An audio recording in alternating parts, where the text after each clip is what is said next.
Does Islam promote polygamy? Let me present this issue in 10 points. Simple answer is no.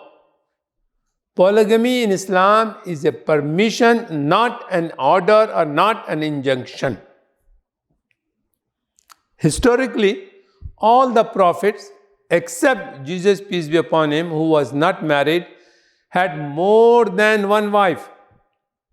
For Muslim men to have more than one wife is a permission which is given to them in the Quran, not to satisfy lust, but for the welfare of the widows and the orphans of the wars.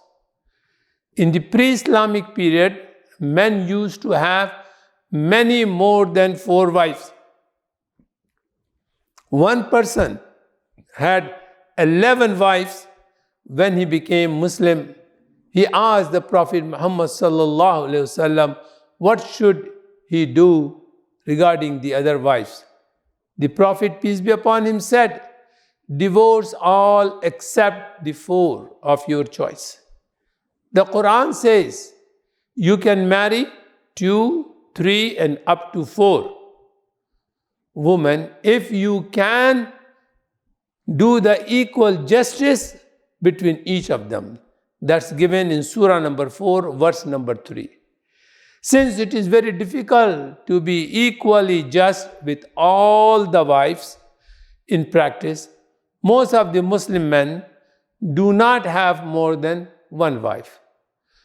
Prophet sallallahu alaihi wasallam himself, from his prime age of 25 to 50 years old, he was married to only one wife, Hazrat Khadija radiallahu anha. In the Western society, some men who have one wife, but they have many unaccountable extramarital affairs. Thus, a survey was published in a newspaper, namely USA Today, and which asked 4,700 mistresses what they would like their status to be.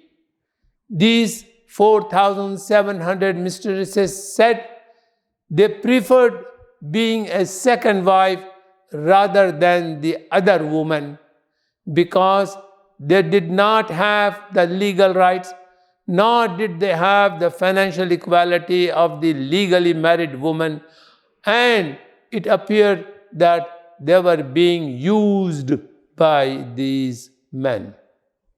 Thank you.